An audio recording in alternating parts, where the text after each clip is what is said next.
여러분 안녕하십니까? 뉴스가 있는 저녁 변상욱입니다. 방역당국은 60세 이상 고령층이 코로나19 백신 1차 접종만 해도 감염 예방 효과가 90%, 사망 예방 효과는 100%에 가까운 것으로 분석됐다고 밝혔습니다. 100%란 코로나19 백신 예방 접종 후에 감염이 돼도 사망하지는 않는다는 의미입니다. 한편 예방 접종 후에 이상 반응을 신고하고 있는데 접종 초기에 비해서 신고율도 계속 낮아지고 있습니다. 뉴스가 있는 저녁 오늘 준비한 내용을 안기령 앵커가 소개합니다. 전해주시죠. 오늘의 주요 소식 정리해드립니다. 이번 한미 정상회담은 코로나19 백신과 반도체 협력 강화, 미사일 주권 회복 등 내실 있는 성과가 많았던 것으로 평가됩니다. 주목할 내용과 잘못 전해진 사례까지 잠시 뒤 정리해드립니다. 정부가 모더나와 계약한 백신 가운데 5만 5천 회 분량이 다음 주 월요일에 국내에 들어옵니다. 특히 한미 정상 간 합의에 따라 국내 업체의 모더나 백신 위탁 생산 계약이 체결되면서 백신 공급이 한층 원활해지게 됐습니다. 관련 내용 전문가와 짚어보겠습니다. 법무부가 추진하는 검찰 조직 개편안에 장관의 승인 없이는 일선지청이 6대 범죄를 수사할 수 없게 한 내용이 담긴 것으로 알려졌습니다. 박범계 장관은 검찰 개혁 과제의 하나라며 관련 내용이 의견 수렴 과정에서 언론에 공개된 것에 강한 유감을 표했습니다. 주차 공간이 부족한데 차량 수는 늘면서 주차 시비 또한 증가하고 있습니다. 차주를 혼내주겠다며 차를 빼지 못하게 하는 보복 주차를 범죄로 인정하는 첫 대법원 판결이 나와 주목됩니다. 첫 소식, 코로나19 백신 소식입니다. 정부가 모더나와 개별 계약한 백신 일부가 다음 주 월요일 들어옵니다. 위탁 생산 계약으로 이런 일정이 더 순조롭게 진행돼서 국내 백신 공급이 안정을 찾아갈 것으로 보입니다. 이홍원 기자입니다. 모더나 백신 5만 5천 회분이 오는 31일 국내에 도착합니다. 정부가 모더나와 개별 계약한 4천만 회분 가운데 일부입니다. 첫 번째 물량이고 허가를 받았지만 또 국가 출하 승인의 과정을 거쳐야 되기 때문에 실제 백신 접종에 공급되는 것은 6월 중순 정도로 이 초도 물량을 시작으로 나머지도 차례로 들어올 예정입니다. 삼성 바이오로직스가 모더나와 맺은 위탁 생산 계약으로 이런 공급 일정은 순항할 것으로 보입니다. 해외 도입 물량을 국내 물량으로 모더나에서 대체를 해준다 그러면 안정적인 공급 기반은 마련하게 되는 거거든요. 전체 공정 세팅하려면 시간이 엄청 걸리거든요. 그냥 병인만 하게 되면 한 2개월이면 가능해진단 말이에요. 아스트라제네카 백신도 차질 없이 도입되고 있습니다. 추가로 들어오는 106만 회분을 포함해 다음 달 첫째 주까지 556만 회분이 공급됩니다. 여기에 한미 정상회담에서 미국이 약속한 백신 55만 회분까지 더하면 국내 수급에 숨통이 트이게 됩니다. 백신의 종류와 시기에 대한 것들을 구체적으로 확인하고 그거에 따라서 접종 계획을 보완할 필요가 있기 때문에 애초 다음 달 중순부터 30살 미만 군장병 41만 명에 파이자나 모더나 백신을 접종하려고 했는데 정부는 추가될 백신 종류와 시기를 고려해 구체적인 접종 계획을 다시 마련하기로 했습니다. YTN 이영훈입니다. 미국과의 백신 파트너십 체결로 백신 수급에 총신호가 켜졌다고 판단한 민주당은 접종률을 높이기 위한 논의에 본격적으로 나섰습니다. 백신 접종자에 한해 밤 10시 이후 집합 제한 조치를 풀어주자는 건의가 나왔습니다. 국민의힘은 구체적인 백신 공급 계획부터 내놓으라고 제동을 걸었습니다. 김태민 기자입니다. 한미 간 백신 파트너십 체결로 우리나라는 세계적인 백신 생산 기지가 됐다. 한미 정상회담 이후 집권 여당인 민주당은 후한 평가를 내놨습니다.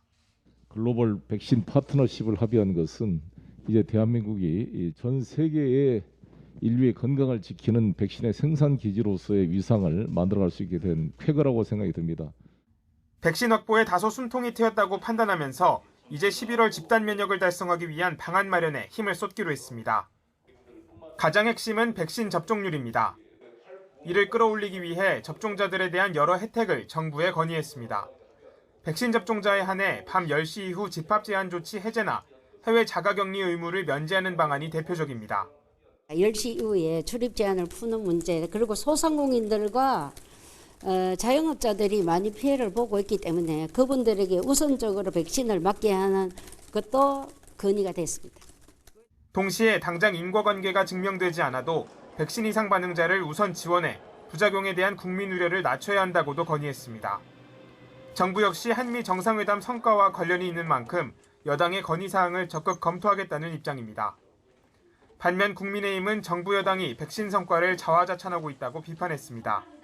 구체적인 하반기 백신 공급과 접종 계획부터 내놔야 한다며 정부의 코로나 대책 대전환을 촉구했습니다. 우리 국민들이 기대했던 상반기에 필요한 추가 물량 확보, 백신 스와프 체결은 없었습니다.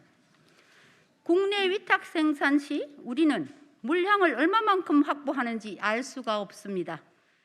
여당은 긍정적이지만 야당은 비판적인 건 어찌 보면 당연합니다. 결국 정부 여당이 내세운 한미 정상회담 성과대로 백신 공급이 얼마나 순조롭게 이루어지느냐가 중요해 보입니다. YTN 김태민입니다. 이번 주 목요일부터 65세에서 74세 사이 고령층에 대한 아스트라제네카 접종이 재개됩니다. 백신 수급에 숨통이 트였지만 혈전 등 이상 반응에 대한 우려로 예약하지 않는 경우도 적지 않습니다. 엄윤주 기자입니다. 오늘 27일부터 만 65살부터 74살 사이 대상자에 대한 아스트라제네카 1차 접종이 본격화됩니다. 추가 백신 물량 확보로 다시 접종을 시작하는 겁니다. 이제나 저제나 순서를 기다렸던 60대는 감염 위험에서 벗어날 수 있겠다는 기대감이 커집니다. 부작용이 있을 때는 어쩔 수 없는 그 상황에서 또 대처하면 되니까 저는 뭐 크게 그 신경을 안 쓰고 순번이 돌아오면 얼른 접종하겠습니다. 정부가 백신 부작용에 대한 지원금을 한 사람에 최대 1,000만 원씩 주기로 한 만큼 믿고 접종하겠다는 70대도 있습니다.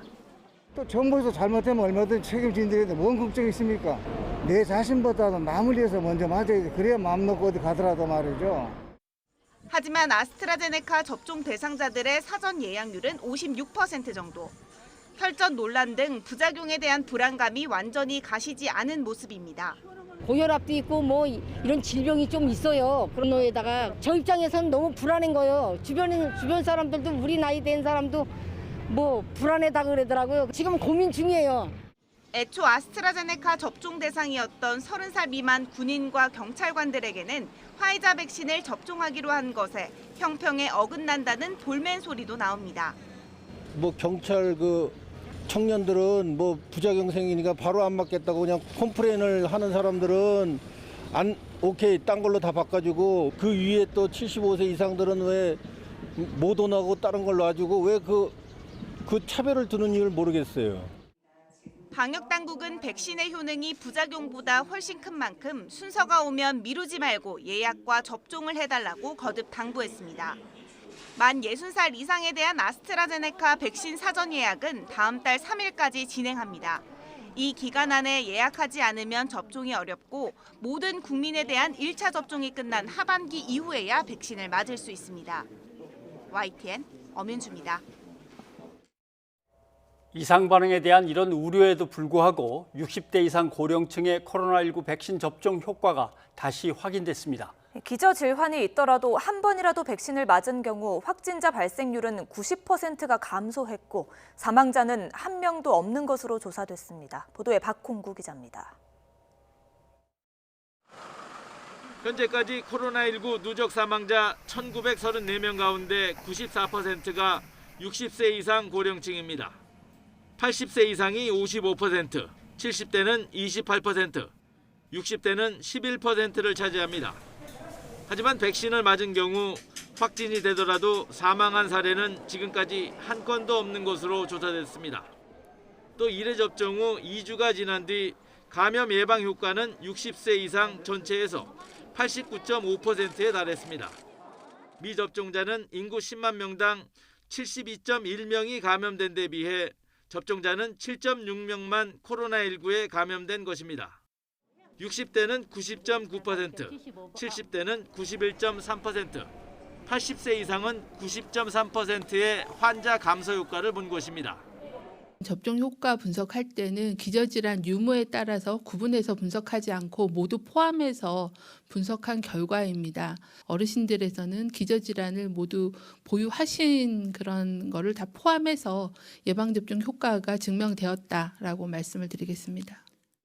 가족 내 2차 전파 예방 효과도 45.2%로 조사됐습니다. 백신을 맞지 않은 경우 다른 가족에게 전파하는 비율이 31%인데 비해 백신을 맞았을 때는 17%만 2차 전파가 이뤄진 것입니다. 백신 접종 후 이상 반응 의심 사례는 지금까지 553만여 건의 예방접종 가운데 2만 4천여 건이 신고돼 0.44%의 신고율을 기록했습니다. 이 중 18세에서 29세가 2.5%로 가장 높고 75세 이상은 0.15%로 최저치였습니다. 예방접종 후 이상 반응으로 신고된 사망자 148명 가운데 아스트라제네카가 60명, 화이자는 88명이었는데 이는 다른 나라와 비슷한 수준이라고 방역당국은 밝혔습니다. YTN 박홍구입니다. 대구 유흥주점에서 시작된 집단 감염이 엿새 동안 누적 확진자가 170명을 넘어섰고 변이 바이러스 확산 우려도 커지고 있습니다. 지자체들이 변이 바이러스 자체 검사에 나서는 등 확산 차단에 힘을 쏟고 있습니다. 이윤재 기자입니다. 대구 유흥주점에서 시작한 집단 감염 규모가 엿새 만에 170명을 넘었습니다. 종사자 감염은 차츰 잦아들었지만 이용자와 접촉자 감염은 오히려 늘었습니다. 더 우려되는 건 변이 바이러스 가능성입니다. 최초 확진자가 울산 확진자와 함께 대구 지역 유흥업소를 다녔고 확산 속도도 빨라 방역당국은 변이 바이러스로 의심하고 있습니다. 대구시는 시약 확보 등을 거쳐 변이 여부 자체 검사에 나섰습니다. 또 유흥주점 관련 확진자를 기존 코로나19 환자와 분리 치료해 병원 안에서 변이 바이러스가 퍼지는 것을 막는다는 방침입니다. 시약 확보 등 준비를 완료하고 시범 운영 과정을 거쳐 이번 주 내에 코로나19 주요 변이 바이러스에 대한 선별 검사를 시행할 예정입니다. 댄스학원, 콜라텍 등에서 감염이 늘고 있는 울산에서는 감염병 취약시설 운영자와 종사자에게 진단검사 행정명령을 내렸습니다. 진단검사 대상은 유흥 단란주점, 홀덤펍, 마사지숍의 운영자와 종사자 그리고 접객원입니다. 이분들은 불특정 다수 시민들과의 접촉이 빈번하여 감염병에 취약한 환경에서 근무하고 있습니다. 지역 곳곳에서 집단 감염이 반복하면서 비수도권 감염이 국내 신규 감염의 절반에 육박할 만큼 늘어난 상황. 지자체들은 거리두기 단계를 높이고 진단검사 행정명령까지 내리는 등 바이러스 차단에 안간 힘을 쓰고 있습니다. YTN 이윤재입니다. 문재인 대통령과 조 바이든 미국 대통령은 첫 정상회담에서 한미 글로벌 백신 파트너십 구축에 합의했습니다. 이에 따라서 삼성 바이오로직스와 모더나는 위탁 생산 계약을 체결했습니다. 어떤 의미가 있는지 이재갑 한림대 감염내과 교수와 알아보도록 하겠습니다. 어서 오십시오. 네, 안녕하세요. 자, 미국이 갖고 있는 백신 기술, 우리가 갖고 있는 생산 능력과 역량, 이상적인 결합인 것 같습니다. 백신 합의가 중요한 게 한 몇 건 쭉 된다고 하던데 그거 설명을 좀 해주시죠. 예, 일단은 말씀하신 삼성 바이오로직스하고 모더나가 위탁 생산 계약을 맺은 게 첫 번째고요. 예. 두 번째는 이제 모더나하고 질병관리청 산하 이제 국립보건연구원하고 mRNA 백신 개발과 관련돼 있는 이제 그런 연구에 같이 동참하겠다 하는 그런 협정이 있고요. 예. 또 세 번째는 이제 SK 바이오사이언스하고 그다음에 노바백스가 이제 차후 차세대 백신에 대해서 공동 개발하는 부분들이 들어가 있고요. 그다음에 국립감염병연구소하고 그다음 미국의 국립 알레르기 감염병 연구소가 이제 백신 개발하고 치료제 개발에 있어서 협력하겠다 이렇게 네 가지가 이제 이번 양해각서에 포함됐습니다. 네, 흔히 그냥 삼성과 관련된 얘기가 많이 전해졌습니다만 그 뒤에 있는 것들 상당히 의미가 있군요. 예, 그렇습니다. 특히 이제 많은 분들이 삼성 바이오로직스하고 이제 모더나의 계약이 단순히 이제 병입이라 그래서 단순히 그냥 바틀링만 하는 게 아니냐 이렇게 실망하신 분들이 사실 많은데요. 모더나하고 이제 국립보건연구원이 mRNA 백신의 이제 개발 과정들 또한 임상 연구에 대한 노하우나 이런 부분들에 대해서 공유하기로 했기 때문에요. 이제 중장기의 mRNA 백신 개발에 대한 그런 여러 가지 연구도 같이 진행될 거로 예상을 하고 있습니다. 실제로 지금 우리나라에서 코로나19 백신 생산하는 게 이제 모더나까지 치면 4가지가 되는 것 같습니다. 네, 그렇습니다. 여러 나라 거를 갖다 우리가 생산해주고 있는데 mRNA 백신은 모더나가 이제 처음인 거죠. 그럼 네. 그건 또 별다른 의미가 있는 겁니까? 예, 사실 지금 우리나라가 전 세계적으로 가장 많이 쓰고 있는 플랫폼이 mRNA 백신하고 예. 그다음에 이제 아스트라제네카가 만든 이제 바이러스 벡터 백신, 그다음에 이제 노바백스가 만들고 있는 이제 합성 단백질 백신인데요. 예. 지금까지는 이제 노바백스하고 아스트라제네카 백신 같은 두 가지 플랫폼만 이제 만들 수 있었다면 이번에 모더나 백신까지 생산을 하게 되면 가장 많이 사용되고 있는 백신 플랫폼 모든 플랫폼에 대해서 생산 기지 역할을 할 수 있게 되기 때문에 어쨌든 예. 이런 면으로도 상당히 중요한 이제 효과를 가지고 있다 이렇게 보시면 될 것 같습니다. 그러면 뭐 변이 바이러스가 나온다든가 아니면 새로운 백신 형태가 개발되면 될수록 우리는 어떤 것이든지 이제 위탁해서 생산을 할 수 있는 체제로 점점 발전해 가기도 하겠군요, 우리가. 예, 그렇죠. 위탁 생산의 또 가장 중요한 점은 일단은 전 세계 공급망을 형성하는 것도 있지만 유사시에는 우리나라에 먼저 백신을 공급할 수 있는 체계도로도 작용할 수 있기 때문에 어떻든 다양한 백신을 이제 우리나라에 생산한다는 거는 여러 가지 면에서 이제 중요한 의미를 가지고 있다고 볼 수 있습니다. 네. 지금 잠깐 얘기한 뭐 이제 병입 방식, 이제 흔히 뭐 콜라에서는 그런 게 있는 줄 알았습니다. 콜라 네, 생산할 때 원액이 들어오면 그걸 병에다 나눠 담는 정도의 수준. 근데 그게 아니고 이 삼성 바이오로직스와 모더나의 이번 위탁 생산은 더 발전해 나가는 어떤 뭐랄까요? 로드맵 같은 게 정해져 있을까요? 일단 이제 구체적인 내용은 밝혀지지는 않았는데요. 일단은 병입 생산에 대한 위탁을 먼저 한 이유는 이 정도는 1, 2개월 안에 이제 공정 세팅이 가능하거든요. 그러니까 그렇게 되니까 국내에서 대량 생산이 빨리 이루어질 수 있는 측면 때문에 특히 하반기에 국내 백신 수급 상황을 개선하는 측면에 있어서 중요한 역할을 하기 때문에 결정이 된 것 같고요. 일단은 모더나 CEO하고 국내 언론사의 또 인터뷰를 보게 되면 그 이상의 기술 제휴도 이제 가능할 것 같다는 언급이 나오는 거 봐서는 차후에 이제 이런 삼성바이오로직스에서 이런 공정 개발 단계에서 이제 믿음직스럽다 그렇다면 이제 아마 이제 더 나은 또는 원액 생산까지도 어떻든 갈 수 있는 기회가 될 수도 있겠다 생각이 듭니다.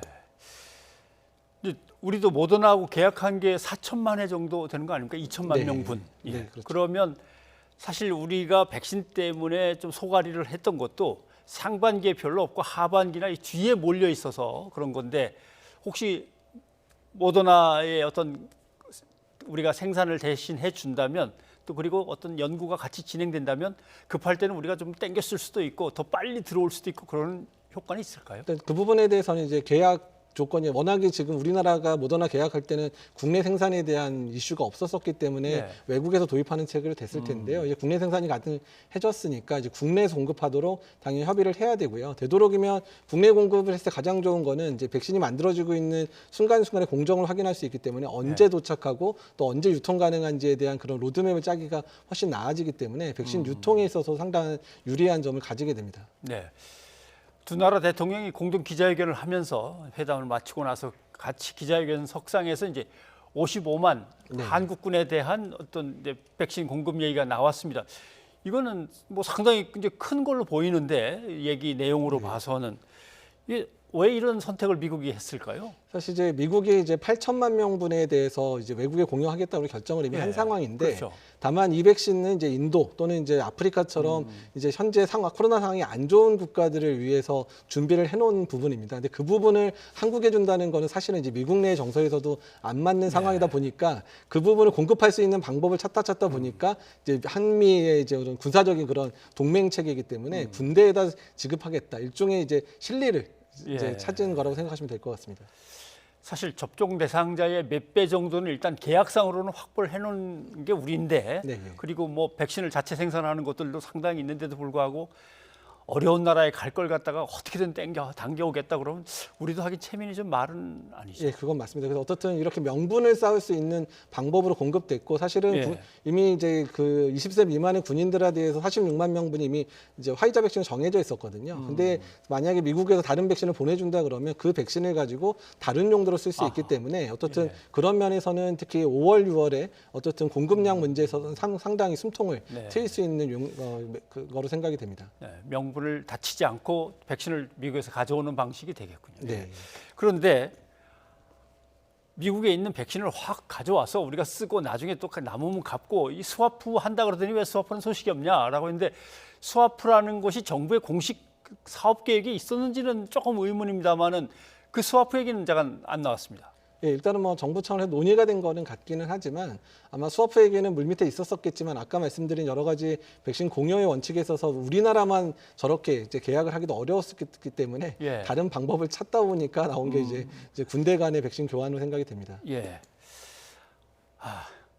뭐 지금까지 쭉 늘 오셔서 설명해 주신 거 이것저것 종합하면 백신이 모자라서 난리가 났다 이거는 아닌 것 같긴 한데 네. 제때제때 도착하는 문제가 있고 이제 좀 제때제때 도착이 이제 되는 것 같긴 한데 그렇다면 문제는 다들 제때 맞아야 되는데 이 접종률이 낮아지는 게 제일 문제입니다. 민주당에서는 접종을 제대로 하신 다음에는 다른 사람과 달리 조금 편의를 더 봐주겠다든가 뭐 이런 얘기가 논의는 되는 것 같습니다만은 이런 것들은 어떻게 보십니까? 예, 일단 백신 인센티브는 이제 적절하게 줘야 될 것 같기는 하는 상황인데요. 예. 특히 60세 이상의 예방 접종을 철저히 해서 많이 올려놓는 게 추후 연령대에 백신 접종 올리는 상당히 기여할 수 있기 때문에요. 그러니까 당장에 60대 어르신들이 가장 반기를 바라는 인센티브가 뭔지에 대해서 이제 고민을 하실 필요가 있을 것 같습니다. 예.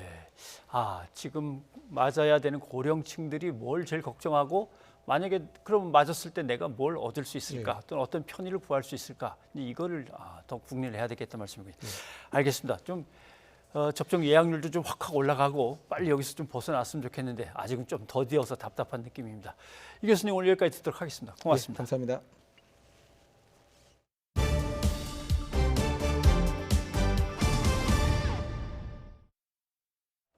한미 정상회담을 계기로 우리나라 4대 기업들이 미국에 44조 원 투자 보따리를 풀며 한미 경제 동맹이 큰 걸음을 내딛게 됐습니다.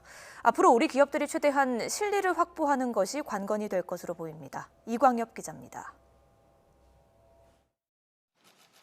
조 바이든 미국 대통령은 이번 한미 정상 기자회견에서 이례적으로 한국 기업인들을 일으켜 세워 화끈하게 고마움을 표시했습니다. 중국 견제를 위한 미국 내 첨단 산업의 공급망 강화 전략에 국내 4대 기업이 대규모 투자 보따리를 풀어 화답했기 때문입니다. Including this morning's announcement of more than $25 billion in new investments from Samsung, Hyundai, SK, and LG. I understand the executives of those companies here. Would you please stand up?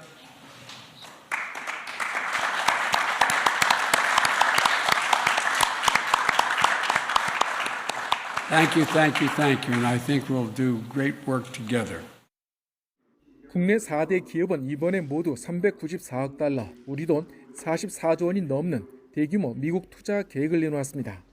삼성전자가 반도체 위탁 생산 시설인 파운드리에 170억 달러를 투자하는 게 가장 많고 LG와 SK 양대 배터리 회사도 140억 달러에 이릅니다. 삼성전자는 이번 투자가 실현되면 파운드리 분야에서 압도적 1위를 달리는 타이완의 TSMC를 추격하는 발판을 마련할 것으로 관측됩니다. LG와 SK 전기차 배터리의 경우 공격적인 생산으로 중국 1위 업체를 견제하면서 오는 2025년에는 미국 시장 점유율이 70%에 이를 전망입니다. K 배터리가 더욱더 세계에서 활기차게 날개를 끌 수 있도록 하겠습니다. 우리가 생각하고 있는 것보다 훨씬 더 빠른 속도인데요. 의욕치가 좀 들어갔습니다. 현대차도 과감한 투자로 전기차 시장에 가파른 성장을 예고한 미국에서 교두보를 확보할 것으로 전망됩니다. 미국이 보유한 첨단 기술력과 국내 기업들의 우수한 제조 역량이 손을 잡으면서 양국 산업에는 동반 성장 기회가 열린 셈입니다. 양국 간 반도체 투자와 첨단 기술 협력, 공급망 협력 강화 약속을 매우 값진 성과로 평가하며 한미 동맹이 안보를 넘어 경제 동맹으로 나아가는 방향에 크게 공감합니다. 앞으로 미국 정부가 약속한 다양한 투자 혜택을 우리 기업들이 실제로 얼마나 확보하느냐에 따라 투자 성패가 갈리는 만큼 민관 차원의 적극적인 대응이 요구됩니다. YTN 이광효입니다. 네, 일어나 보십시오. 박수도 쳐주고 땡큐라고 하는 게 한 5번, 6번 들어가는 것 같습니다. 왜 한미 정상회담에 이렇게 반도체와 배터리가 주목을 받는가? 이야기를 일본 반도체에서 시작을 해보겠습니다. 일본 반도체는 1980년대, 90년대 독보적인 세계 1위였습니다. 세계 시장 점유율 50%였고 세계 반도체 10대 기업 중에 1위, 2위, 3위, 6위, 9위 5개 업체가 들어가 있었습니다. 그런데 1993년에 이르러서는 미국 반도체가 세계 1위가 됩니다. 그리고 2017년부터는 삼성전자가 인텔을 제치고 종합반도체 1위로 떠오릅니다. 일본이 왜 반도체에서 이렇게 허물어졌을까? 그것은 글로벌 생산 체인에 참여해서 협업하지 않고 독자적으로 선두를 지키려다가 몰락하고 만 것입니다. 자, 반도체 산업에 우리의 명운이 달렸다. 옛날의 자존심 다 버려라. 이제는 가서 넙죽 엎드려서 빌더라도 일본으로 반도체 공급 체인을 중심축을 만들어서 갖고 와야 된다라고 하는 게 일본의 경제산업장관의 지난번 3월 달의 대담이었습니다. 그래서 중국을 견제한다는 명분으로 미국과 대만에 손을 내밉니다. 보시면 미국 트럼프 정부하고 중국 반도체를 견제할 테니까 미국과 일본이 공동 전략을 세워서 함께 합시다 라고 합니다. 그리고 반도체 파운드리 세계 1위인 대만, 타이완의 TSMC와 또 일본이 제휴를 맺습니다. 그러면서 반도체 파운드리의 연구 생산 거점을 일본 내에 함께 만들기로 대만과 일본이 합의를 합니다. 우선은 연구, 그 다음에는 생산이 되겠죠. 그 다음에 삼성전자한테도 또 미국의 인텔한테도 손을 슬쩍 내밀면서 우리가 만드는 공급 체인으로 함께 들어와서 일하자라고 합니다. 자, 일본이 그리는 큰 그림 속으로 들어가면은 주도권은 일본한테 넘겨줄 수밖에 없겠죠. 그것보다는 미국과 파트너가 돼서 우리가 글로벌 공급에서 더 큰 그림을 그려나가는 게 좋습니다. 보시면 바이든 행정부는 반도체를 경제뿐만 아니라 국가 안전 보장의 가장 중요한 필수 인프라로 생각을 하고 있습니다. 그리고 한국과 대만 등을 묶어서 글로벌 공급 체인을 빨리 세우려고 하는 거죠. 중국하고 늘 서로 관계를 좀 깊이 맺다가는 때때로 이념과 체제가 다른 국가와의 협업이 잘 안 되니까 그걸 피하려고 하는 겁니다. 일본은 우리가 잘 아는 대로 소재, 부품, 장비에서 이점이 있고 타이완, 대만은 파운드리에서는 역시 앞서가고 있고 이것을 미국 업체들을 빨리 묶으려고 하는 것인데 대만의 TSMC는 이미 미국 애리조나에 투자를 하기로 결정을 했습니다. 그렇게 되면 우리로서는 최첨단 반도체 산업과 저탄소 경제의 핵심인 전기차 배터리 분야에서 빨리 미국 중심의 글로벌 공급 체인에 들어가야만 할 상황이 되는 겁니다. 보시면 우리가 투자할 지역은 공장을 세울 지역은 텍사스, 조지아, 미시건 등입니다. 여기가 좀 애매합니다. 왜냐하면 공화당 쪽도 아니고 민주당 쪽도 아니고 아주 치열한 지역입니다. 그러니까 민주당 정권이 들어서든 공화당 정권이 들어서든 우리나라가 세우는 공장은 나름대로 정권 교체기에 큰 바람을 타지 않고 안전할 수 있다고 판단도 할 수 있는 겁니다. 그렇게 미국에 충분하게 투자를 한 뒤에 우리가 입지가 단단해지면은 중국 시장으로 다시 좀 발을 넓힐 그런 기회를 봐야겠죠. 우리의 과제는 그렇습니다. 투자의 조건을 일단 미국하고 유리하게 협상하는 것, 그 다음에 미국의 투자를 안정화시키는 것, 그리고 약간 서먹해질 수 있는 한국과 중국의 경제 협력을 계속 확대시켜 나가는 겁니다. 변상욱의 앵커 리포트였습니다. 이번 회담에서 한미 미사일 지침이 해제됐죠. 중국은 직접적인 언급을 피했지만 자국의 국익이 훼손되면 가만히 있지 않겠다는 입장도 내놓았습니다. 우리 국방부는 주변국을 고려한 결정이 아니라고 강조했습니다. 김문경 기자입니다. 한미 미사일 지침 종료는 주권 회복과 함께 다양한 미사일을 개발할 수 있는 길을 열었습니다. 사거리 800km로 제한됐던 족쇄가 풀리면서 마음만 먹으면 수천 킬로미터를 넘나드는 국산 중장거리 미사일을 갖게 된 겁니다. 무엇보다 중국의 반응이 주목됩니다. 북한에만 집중됐던 미사일 사거리가 늘어난 것과 관련해 싱하이밍 중국 대사는 한미 관계는 한국이 알아서 할 일이라고 밝히면서도 중국 국익을 상하게 할 경우 가만히 있지 않을 것이라고 목소리를 높였습니다. 그러나 중국은 정부 차원의 공식적인 언급을 하지 않은 채 공동성명에 대만 문제가 언급된 것에만 발끈한 점이 눈에 띕니다. 한중 관계는 더 지켜보겠다는 여지를 둔 것으로 해석됩니다. 국제 규범을 대단히 잘 준수해온 나라이기 때문에 이러한 국방력 개발, 미사일 개발 능력의 향상이 주변 국가의 불안으로 이어질 가능성은 적다고 보겠습니다. 이런 가운데 국방부는 미사일 지침 종료가 주변국의 영향 등을 고려해 결정된 것이 아닌 주권 회복이라는 점을 강조했습니다.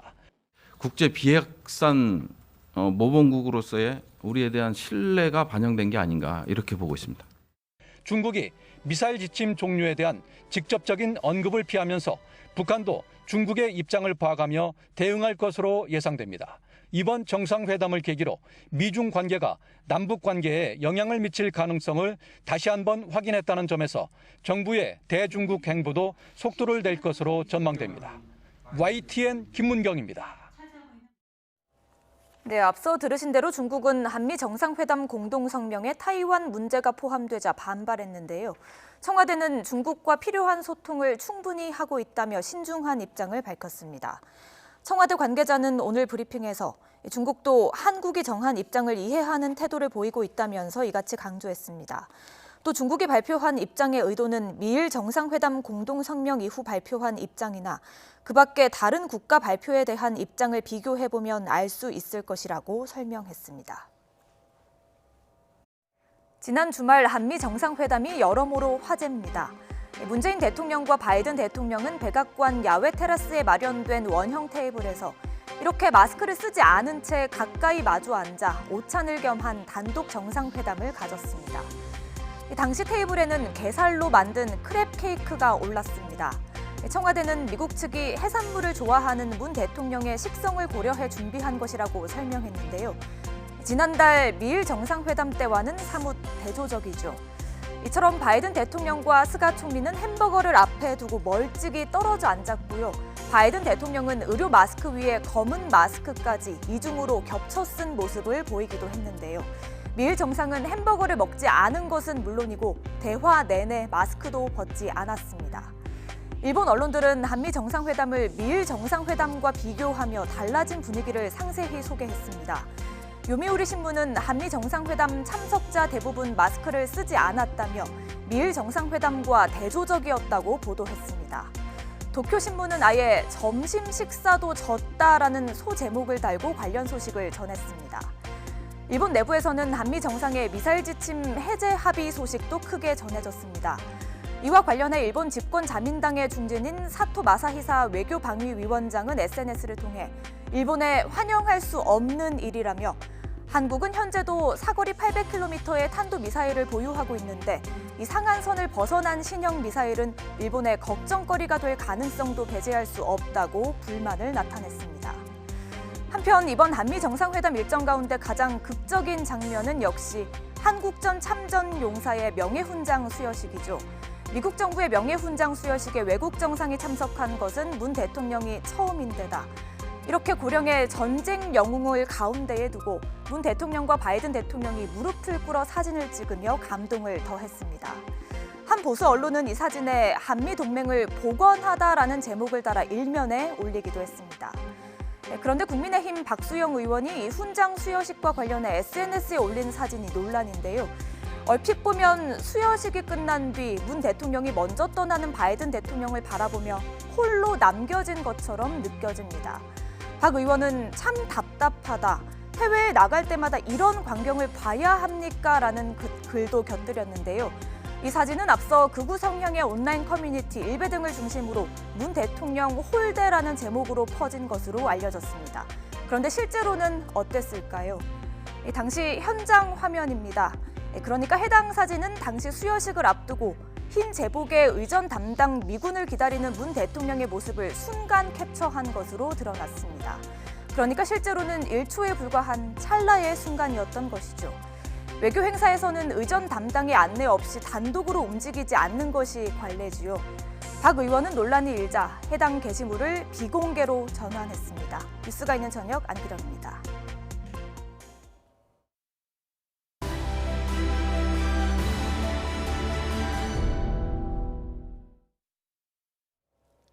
사자 명예훼손 혐의로 1심에서 집행유예를 선고받은 전두환 씨의 항소심 첫 재판이 또 연기됐습니다.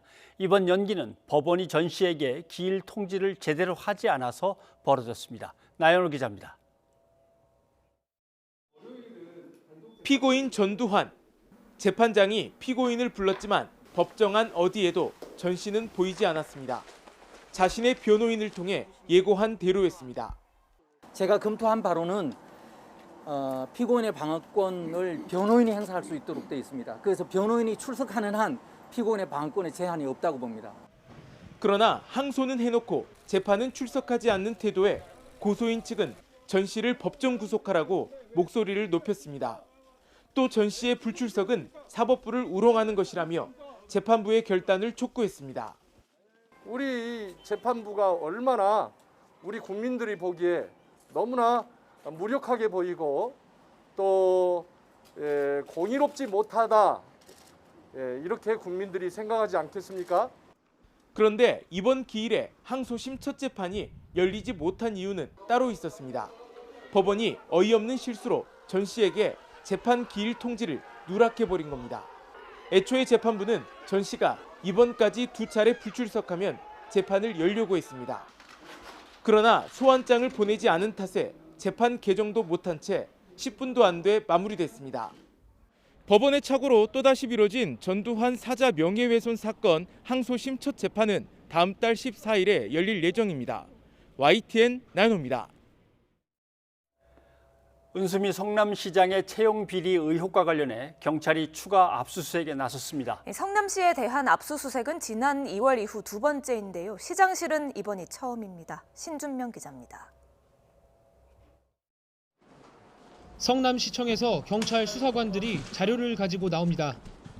은수미 성남시장이 캠프 출신 인사들을 부정 채용했다는 의혹과 관련해 자료 확보를 위한 강제 수사를 벌인 겁니다. 시장실에 지금 압수수색한 이유가 있나요? 어떤 자료 오늘 담아가신 겁니까? 유의미한 자료 있었나요? 은 시장에 대한 경찰의 압수수색은 지난 2월 1일 이후 두 번째지만 시장실을 압수수색한 건 처음입니다.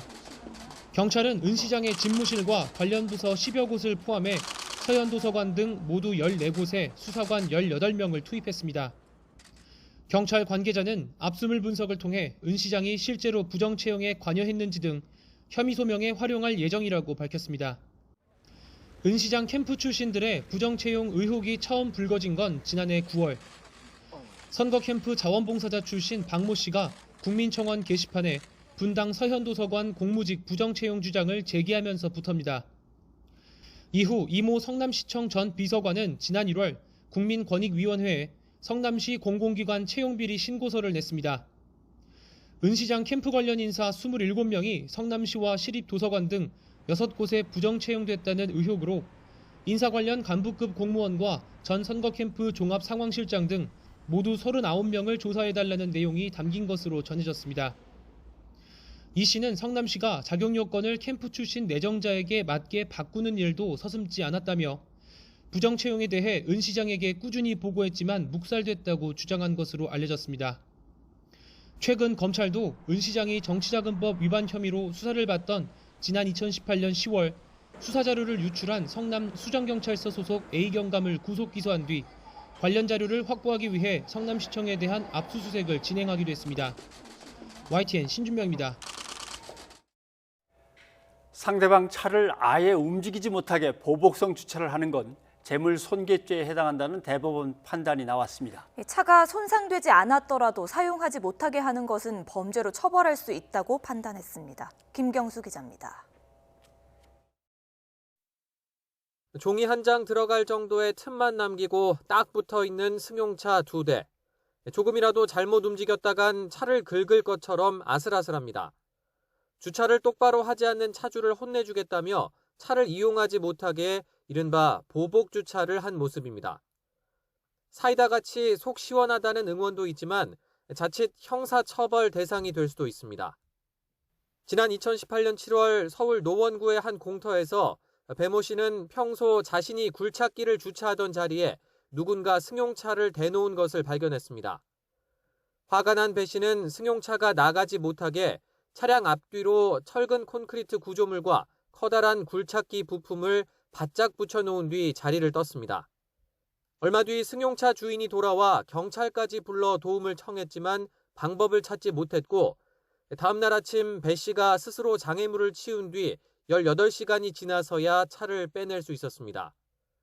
검찰은 배 씨의 행위가 재물 손괴에 해당한다고 보고 재판에 넘겼는데 1심 재판부의 판단은 무죄였습니다. 차의 외형이나 기능에 손상이 없었기 때문에 재물 손괴죄가 아니라고 본 겁니다. 하지만 2심 판단은 달랐습니다. 차량이 손상되진 않았지만 일시적으로라도 본래 목적대로 사용할 수 없게 만들어 해를 끼쳤다며 벌금 50만 원을 선고했습니다. 대법원도 2심 판단에 문제가 없다고 판결했는데 차에 직접 손을 대지 않았는데도 재물 손괴죄가 인정된 첫 사례입니다. 피고인이 피해 차량의 앞뒤에 쉽게 제거하기 어려운 철근 콘크리트 구조물 등을 바짝 붙여놓은 행위는 피해 차량을 일시적으로 운행할 수 없게 된 이상 차량 본래의 효용을 해하였다고 보아 손괴죄를 인정한 판결입니다. 지난해 2,400만 대를 넘긴 자동차 등록 대수는 해마다 꾸준히 늘고 있습니다. 그만큼 곳곳에서 주차 갈등을 빚을 가능성도 큰 건데 보복 주차 외에 합리적인 해결 방안은 없을지 고민이 필요해 보입니다. YTN 김경수입니다. 서울 지하철 2호선 구의역 사고 어느덧 5년이 지났습니다. 스크린도어 정비 작업을 하던 하청업체 청년 노동자가 열차에 끼어 숨지면서 위험의 외주화를 우리에게 일깨운 사고였습니다. 사업주에게 무거운 책임을 지우는 중대재해처벌법이 통과돼 시행을 앞두고 있습니다. 하지만 정작 노동자와 유족들은 누더기 법에 불과하다며 참담한 심경을 토로했습니다. 박희재 기자입니다. 서울 지하철 2호선 구의역 승강장에 국화가 놓였습니다. 5년 전 이곳에서 19살 김모 군이 홀로 스크린도어 정비 작업을 하다가 열차에 끼어 숨졌습니다. 구의역 사고 5주기를 맞아 동료 노동자들이 고인을 기리기 위해 추모 공간을 마련했습니다. 일하며 살고 싶다. 일하며 살고 싶다. 노동단체들은 이번 한 주 동안 김 군을 추모하며 내년부터 시행될 예정인 중대재해처벌법의 문제점을 보완해 줄 것을 촉구하기로 했습니다. 우선 과제로 꼽히는 건 법안 적용 대상에서 빠지거나 적용이 유예된 영세 사업자 포함 여부입니다. 지난해 기준으로 36%에 이르는 사망사고가 난 5인 미만 기업은 시행 대상에서 빠졌고 46%인 5에서 52 미만 기업은 3년 동안 법 적용이 유예됐기 때문입니다. 지금껏 사고가 났을 때마다 그렇게 사업주들의 편의를 봐주면서 처벌을 솜방망이로 해왔거든요. 충분히 예방을 해야 된다는 얘기를 해왔고 이제는 그 예방의 계도기간이 끝나서 노동계는 미흡한 처벌 수위도 지적했습니다.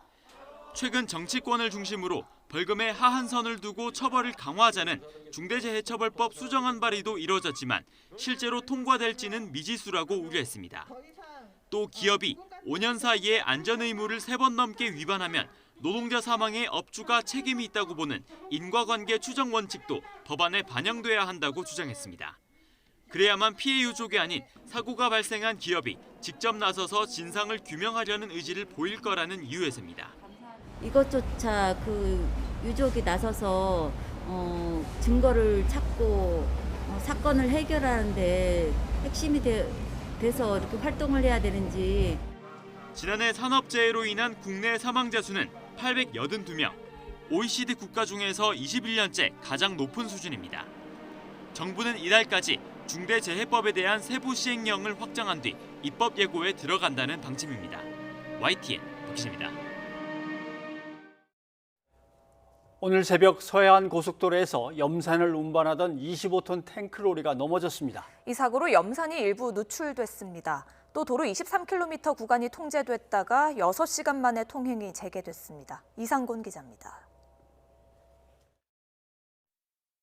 어둠 속에서 고속도로를 달리던 차가 갑자기 휘청이더니 난간을 들이받습니다. 잠시 뒤 뒤따르던 차도 균형을 잃더니 넘어지고 주변은 온통 하얀 연기로 뒤덮입니다. 새벽 3시쯤 서해안고속도로 서울 방향 광천나들목 인근 다리 위에서 SUV가 사고가 난 뒤 염산을 운반하던 25톤 탱크로리가 넘어졌습니다. 이 사고로 농도 35%인 염산 일부가 도로에 노출됐고 사고차가 차선을 완전히 막아버렸습니다. 이후 서해안고속도로 서울 방향 대천나들목에서 광천나들목까지 23km 구간이 전면 통제되면서 차들은 인근 국도로 돌아가야만 했습니다. 사고 충격으로 탱크로리 옆면 전체가 심하게 부서졌고 차량 앞 타이어는 완전히 터져버렸습니다.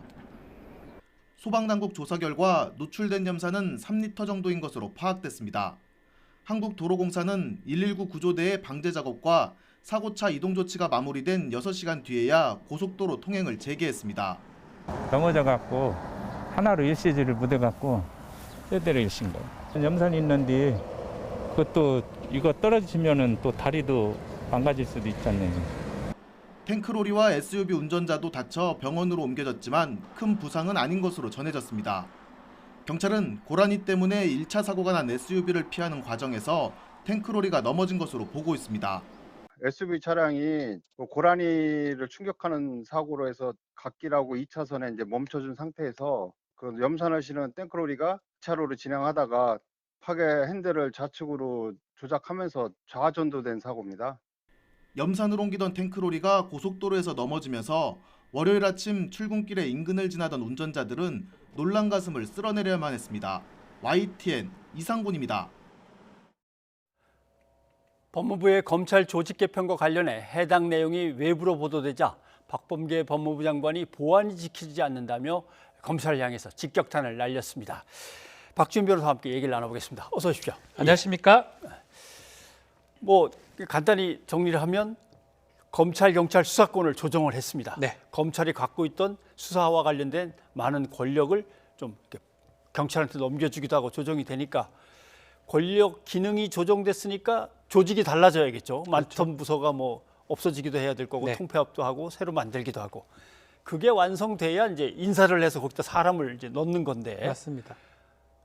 이거 어떻게 생각하냐 물어봤더니 외부에다가 쫙 뿌렸다 이 얘기 아닙니까? 법은 바뀌었어요. 예. 검찰청법, 행정법, 그러니까 검경수사권 조정 법안 바뀌었고요. 공수처는 뭐 이건 다른 부분이고 바뀌었기 때문에 이제 6대 범죄를 제외하고는 경찰이 수사권을 가집니다. 예. 그러니까 조정을 지금 할 필요가 있는데 상반기 검찰의 조직 개편안을 법무부에서 검찰에 내렸어요. 의견을 들어보고 형사부는 뭘 하고 반부패는 뭘 하고 요것을 좀 정하려고 내렸는데 예. 이게 밖으로 좀 나온 겁니다. 언론에 그대로 보도가 돼서 뭐 어떤 부분은 이렇게 되고 조직 개편은 이렇게 될 것이다 예. 라고 이 보도가 되고 박범계 장관은 이렇게 보안이 지켜지지 않는 국가기관이 있느냐라고 신랄하게 지금 비판하고 있는 그런 상황입니다. 그러면 여론을 이렇게 쭉 모아가지고 법무부를 좀 이렇게 밀면서 압박을 하려고 한 겁니까? 왜 그걸 밖에다 뿌리죠? 일단은 실수라고 보기는 어려워요. 예. 뭐 한두 번 했으면 실수가 있는데 몇 번 반복이 됐었죠. 뭐 그런 부분도 있고 이 결국은 이렇게 밖으로 낸 거는 상당히 의도적으로 봐야 될 것 같고요. 예.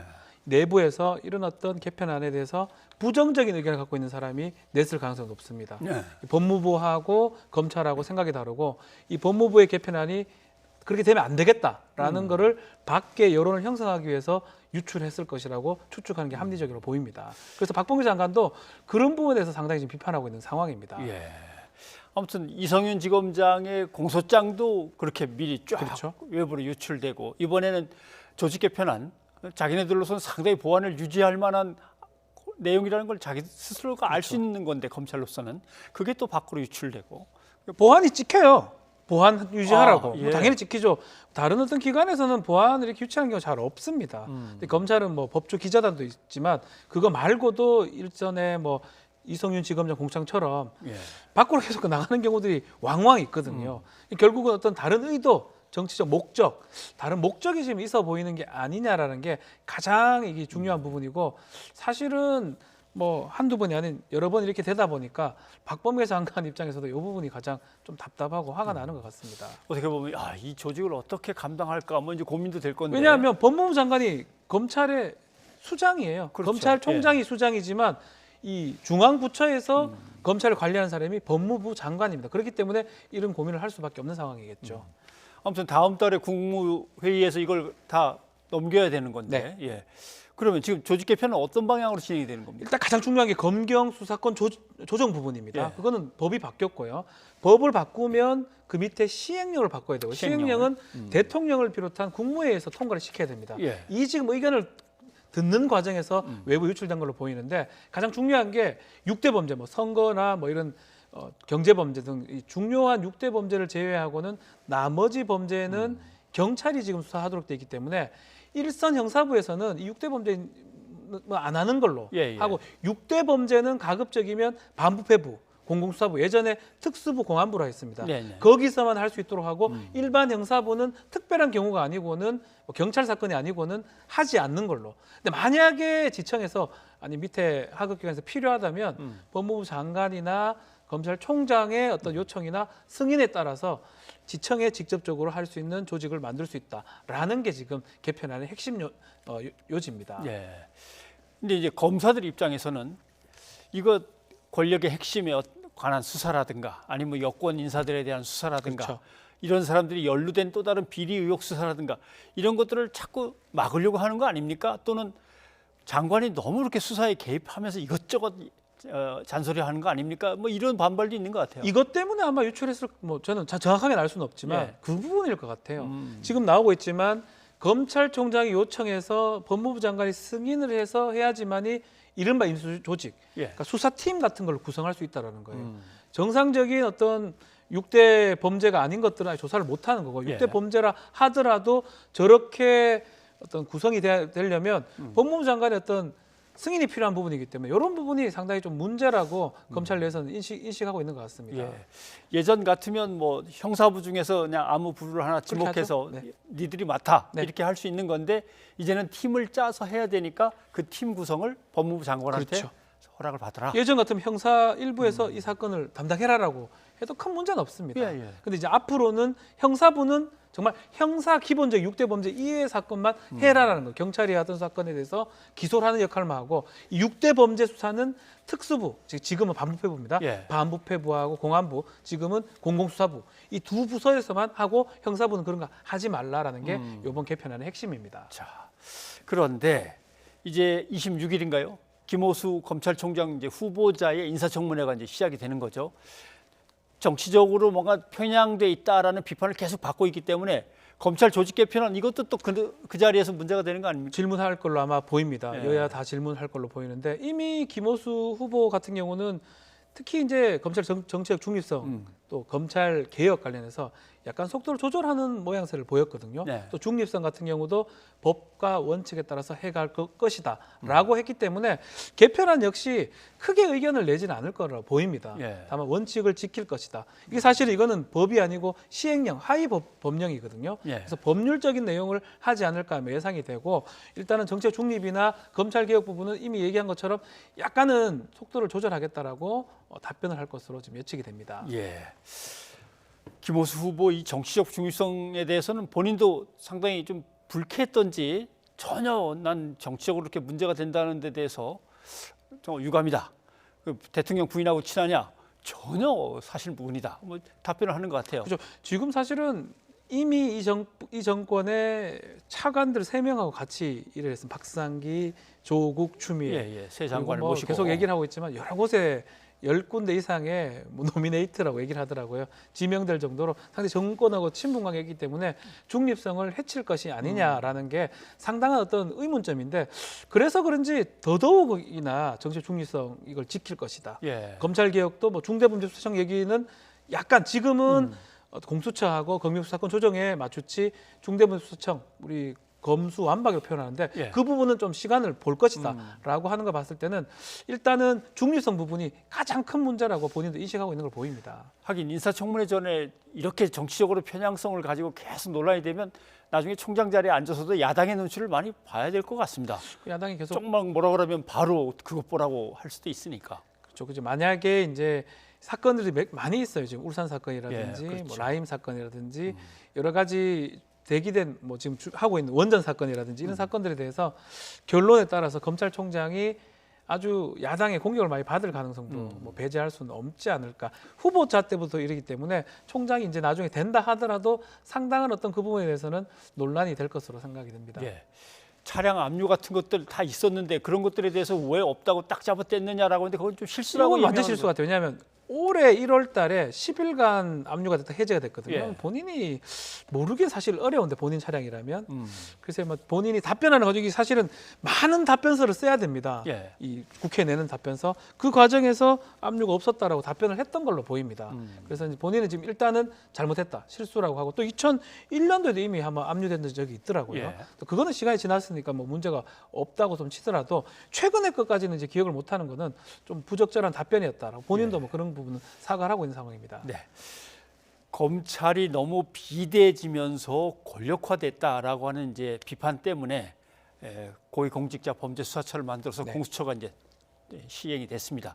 그래서 중대범죄수사처도 하나 만들어야 된다라는 얘기가 나왔는데 그래도 검찰총장이기 때문에 여기에 대해서는 부정적인 것 같아요. 너무 검찰이 약해지는 거 아닌가 싶기도 하지 않을까요? 김호수 후보자가 제일 처음에 얘기했던 게 검찰 조직의 안정이라는 부분을 얘기를 했거든요. 그 안정의 가장 핵심은 중대범죄수사처를 많이 만든다 그러면 안정을 회할 가능성이 엄청 높습니다. 그렇기 때문에 뭐 하더라도 당장은 좀 하기 어렵다라는 뭐 뉘앙스로 봐야 될 것 같고요. 지금 만약 이걸 한다 그러면 포인트가 여기에 맞춰질 가능성이 있는 것 같아요. 그러다 보니까 본인 역시 중대범죄수사청은 좀 늦춰져야 되겠다라고 좀 얘기를 했던 걸로 보이고, 왜냐하면 이것까지 만약에 쟁점이 된다 그러면 청문회에서 상당히 어려울 수도 있기 때문에 이것은 뺐던 거 아닌가 생각이 듭니다. 네, 알겠습니다. 아무튼 검찰이 빨리 자리를 잡아서 국민을 위해서 큰 일들을 해주길 저희도 기대합니다. 박준 변호사님 여기까지 듣도록 하겠습니다. 고맙습니다. 감사합니다.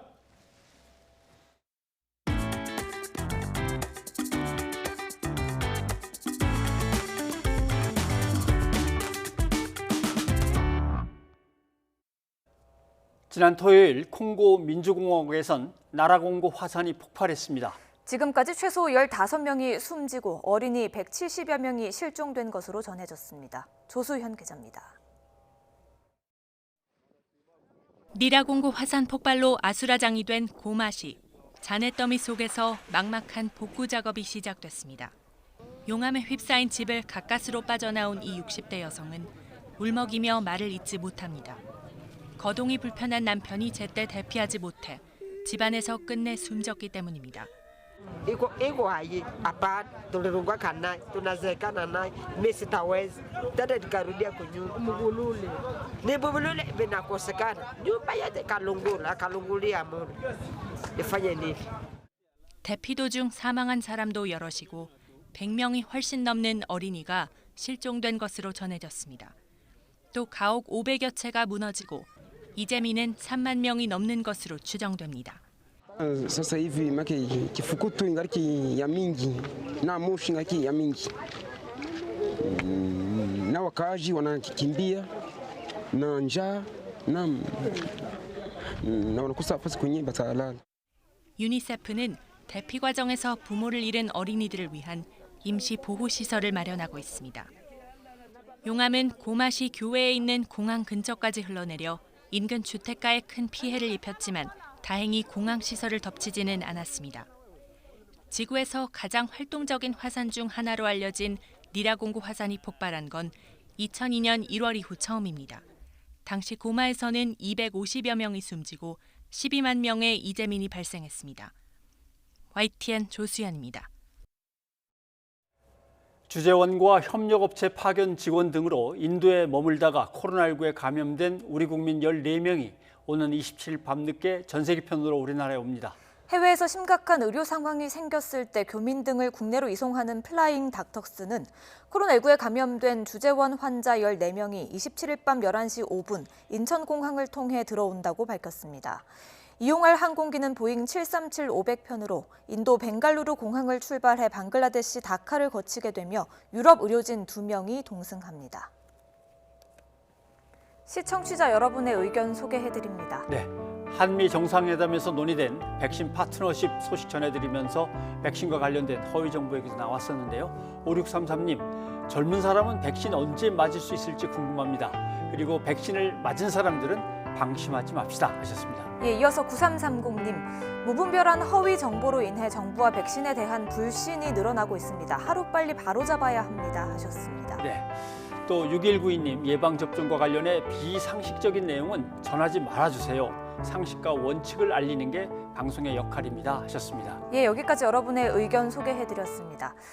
그리고 앞서 전해드렸지만 방탄소년단이 계속해서 새로운 신화를 만들어내고 있습니다.